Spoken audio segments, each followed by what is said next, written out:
네, 채권보이 시작하겠습니다. 저는 진행자 이지혜 기자이고요. 박수 갈채를 빛내줄 박순혁 작가님 함께하겠습니다. 네, 어서 오세요. 안녕하십니까. 이제 문제는 금투세죠. 조선비즈 이제 이나 기자님 기사 이제 6월 3일 기사에 보면 그 기관이 사기에는 안정성이 떨어지는 A급 회사채, 개인이 사기엔 수익률이 글쎄 이렇게 지금 이제 나오고 있는데 A급도 지금 최근에는 기관들이 조금 꺼려한다 이제 하는 거고요. 특히 이제 이 A급 중에서도 좀 건설 쪽 A급이 건설. 예, 그 기관들의 좀 이제 외면을 받고 있는 좀 그런 상황이고요. 그 PF 문제도 이전 콘텐츠에 많이 다뤄주셨으니까 꼭 참고를 해보세요. 지난번 것도. 예, 그렇습니다. 그래서 금토업계에 따르면은 GS건설이 이제 뭐 거의 건설사 중에서는 그래도 이제 가장 뭐랄까 이름이 많이 알려져 있고 좀 이제 우량하다고 할 수 있는데 이 GS건설조차도 이제 등급은 A 등급이고요. 1,000억 원 회사채를 발행하기 위해서 5월 27일 날 이제 기관 대상 수요 예측을 진행했는데 미매각이 많았다는 겁니다. 이제 1년 6개월물이 220억, 2년물이 60억이 모이면서 이제 280억밖에 안 모였으니까 네.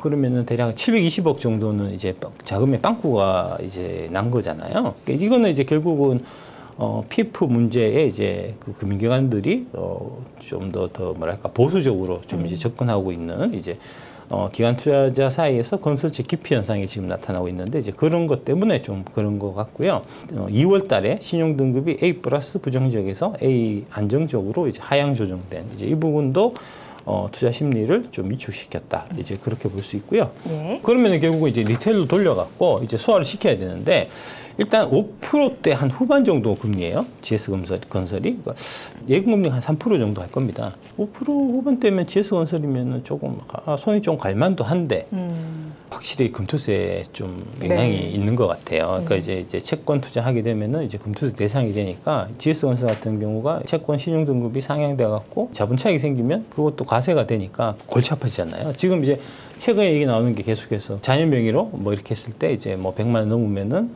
연말정산에 이제 피해를 본다든지 뭐 이제 그런 얘기도 나오고 그게 이제 여기 직접 해당되지는 분명히 않긴 할 텐데 일단 골치 아프니까 그렇죠. 이제 머리 아프니까 좀 피하는 움직임이 좀 있는 것 같고요. 동아기업 A-인데 여기도 회사채 수요 예측에서 모집액을 메우지 못해갖고 2년물 300억 모집했는데 150억밖에 못 모았다. 미달난 거죠? 예, 네. 금리 상단은 이제 개별 민평 금리 대비해서 80bp, 그러니까 0.8% 추가로 이제 더 줬는데 그럼에도 실패해서 미매가 되면은 발행 금리는 5% 중반에서 결정될 예정이다. 이런 얘기들이 좀 계속해서 나오고 있습니다. 그러니까 A 등급 회사채가 이제 기관이 외면하는 경향이 있고 특히 PF 문제가 있는 건설사 채권이 이제 좀 기피하는 현상이 좀 더 두드러지고 이렇게 됐을 때 과거에는 개인들 매수세가 이제 이 부분을 좀 메워줬는데 이게 이제 금투세 영향으로 개인 채권 매수세가 좀 위축되는 조짐이 좀 나타나고 있는 게 아닌가. 금투세 통과 여부하고는 무관하게 벌써부터 이제 금투세가 어느 정도는 좀 이제 가능성이 있는 상태니까 그런 차원에서 벌써 좀 시장에 영향을 미치는 채권 시장에 이제 그렇게 보시면 될 것 같습니다. 네. 박 작가님이 그 금투세 관련해서 채권 개미들이 피해를 입을 수 있는 사례에 대해서 잘 말씀해 주셨으니까 그것도 꼭 참고하세요. 예. DLENC, HL, DNI. HL 이게 한라입니다. 한라. 네. 속속 등장하는 건설채에서 이제 건설채 발행이 계속해서 이어지고 있다는 거고요. 여기도 마찬가지로 지금 이제 건설사들이 PF 관련 리스크로 인해서 투자 심리 냉각이 이루어지면서 자금 조달이 쉽지 않은 상황이라는 얘기가 여기 또 다시 등장하고 있고요. 네. 이렇게 이제 미매각된 물량은 개인 투자자들을 대상으로 한 추가 청약에서 이제 대부분 소화됐는데 특히 이제 GS건설 같은 경우는 이제 개인 투자자들이 좀 선호하는 이제 이표채 형태로 이제 매월 이자를 받는 형태로 해서도 발행을 했지만 이게 또 소화가 좀 잘 안 되고 있는 좀 이제 그런 상황이고 실제 개인 투자자들은 올 들어서만 전날까지 19조 6천억 원의 채권을 순매수했다는 겁니다. 그러니까 채권 시장이 원활하게 돌아가는데 이제 채권 개미들이 이 영향이 컸었는데 이런 부분이 지금 금투세 도입 얘기가 계속해서 나옴으로 인해서 채권 시장 전체가 좀 이제 얼어붙는 그런 좀 현상이 좀 나타나고 있고요. 결국은 이제 금투세 강행으로 채권 개미가 위축이 되면은 건설사부터 해서 연쇄도산이 이제 발생하고 그게 이제 당연히 금융 부실로 좀 이제 그렇죠. 이어지는 이제 최근에 메리츠 증권에서 이제 메리츠 증권 그 자회사 파이낸스 뭐 이런 쪽일 거예요. 메리츠 파이낸셜인가 하여튼 이제 제3금융권 메리츠가 갖고 있는 거기에 이제 한 2천억 원 정도 이제 증자를 하는 이제 발표를 한 바가 있는데 이제 그런 부분들이 지금 이렇게 다 연결돼 있는 이제 그렇게 보시면 될 것 같습니다. 네.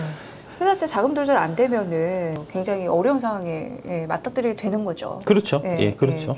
제가 이제 제 뭐 선배 후배 동기들이 이제 아직도 증권사들 건물 많이 하기 때문에 이제 얘기를 전해 들으면 확실히 뭐 주식도 그렇고요. 이제 채권도 그렇고 이제 금투자 때문에 좀 투자자들이 좀 많이 위축돼 있는 이제 그런 얘기는 많이들 다들 하거든요. 그러니까 영향이 없다고 보기 어려울 거예요. 예. 이런 상황에 지금 이제 이거 연합인포맥스의 6월 10일 기사인데 건설사들이 지금 신용 등급이 하락이 좀 지속되고 있습니다. 금호, 대보가 투기 등급 전락 위험에 지금 이제 처해 있는 상태고요. 시공순위 21위 금호건설, 그다음에 52위 대보건설이 올해 등급 전망이 부정적으로 하향되면서 투기 등급으로 떨어질 위험도 커졌다. 투기 등급으로 떨어지게 되면 거의 이제 차원이 안 되기 때문에 그쵸. 상당한 좀 위험 사항이 좀 빠지는 거고요. 시공순위 50위권 내의 중견 건설사들도 채무 불이행 위험이 커지고 있음을 시사한다는 거고요. 한기평 지금 건설 관련 기업 25개를 평가를 해보니까 19개가 투자 등급, 6개가 투기 등급으로 나왔다는 거고요. 시공순위 52위 대보건설이 한신평에서 등급 전망이 부정적으로 내려갔고 대보건설의 신용 등급은 BBB 마이너스인데 투자 등급의 맨 끝자락이에요. 네.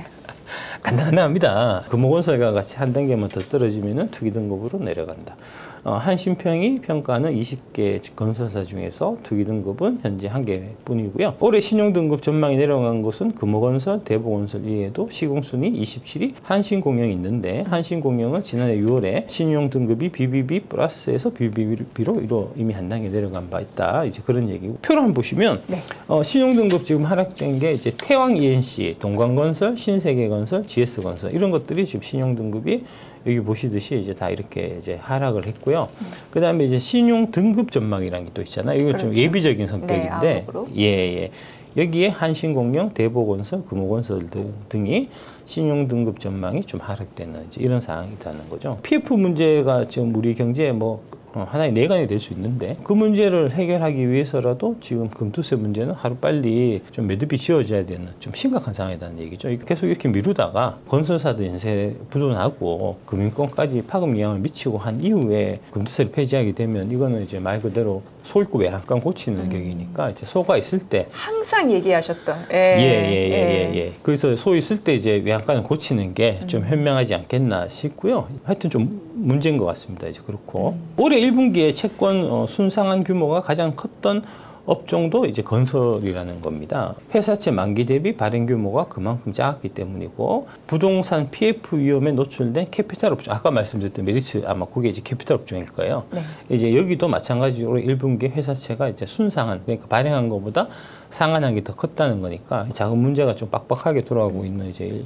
이런 부분들이 있는데 이거를 그냥 모른 척하고 지금 금투세를 밀어붙인다는 거는 자살행위다. 네. 예, 채권 시장에 좀 이제 자살행위다라고 볼 수 있는 거니까 좀 민주당에서 좀 이런 부분까지 좀 같이 좀 생각을 좀 해주셨으면 하는 이제 그런 바람입니다. 그 얘기 들으니까 정말 경제금융의 뇌관을 건들 수 있는 그런 또 역할도 하겠네요. 안 그렇습니다. 좋은 역할. 예, 그렇습니다. 네. 이게 이제 그 상하이 앞바다에 이제 나비 한 마리가 날개짓을 하면은 그게 이제 브라질 리오데자네이루에서 이제 태풍이 이제 발생한 허리케인이 이제 온다 하는 네. 이제 나비 효과잖아요. 네. 그 복잡계를 얘기하는 건데 금융 시스템이 딱 그런 복잡계예요. 하나만 잘못 이렇게 건드렸을 때 그게 파급해 갖고 나중에 태풍으로 돌아올 수 있거든요. 그러니까 지금 금투세 같은 경우는 기껏 해봐야 1조 3천억 정도 이제 세금을 더 거둘 수 있다라고 지금 얘기를 하고 있는 거니까 민주당 쪽에서 1조 3천억이면 정말 푼돈이에요. 한 해 세수가 우리가 국세가 한 대략 한 400조 원 정도가 되기 때문에 1조 3천억이면은 거기 한 0.3%밖에 안 되는 거거든요. 그 0.3%더 걷는 게 뭐가 그렇게 중요하겠습니까? 아무런 의미가 없는데 그 의미도 없는 거를 해서 벌써 움직이는 보십시오. 채권 시장에 지금 이제 개인 투자자들이 매수세가 위축되어 갖고 이제 높은 금리로라도 이게 자금 차안이 돼야지 이제 PF도 돌아가고 이제 건설사도 살고 건설사에서 이제 일하는 직원들도 직장 안 잃고 월급 제대로 받고 이렇게 쭉 돌아갈 텐데 지금 안 그렇단 말입니다. 그러면서 이제 가장 그 금융에서도 가장 약한 고리라고 할 수 있는 이제 캐피탈 업종 같은 경우는 지금 여기에 같이 지금 여파를 받고 있는 거고요. 뭐 저축은행 마찬가지고 이제 그렇게 되는 거니까 정말 신중해야 돼요. 예. 예, 함부로 법 바꾸는 거 아닙니다. 이제 그런 얘기고요.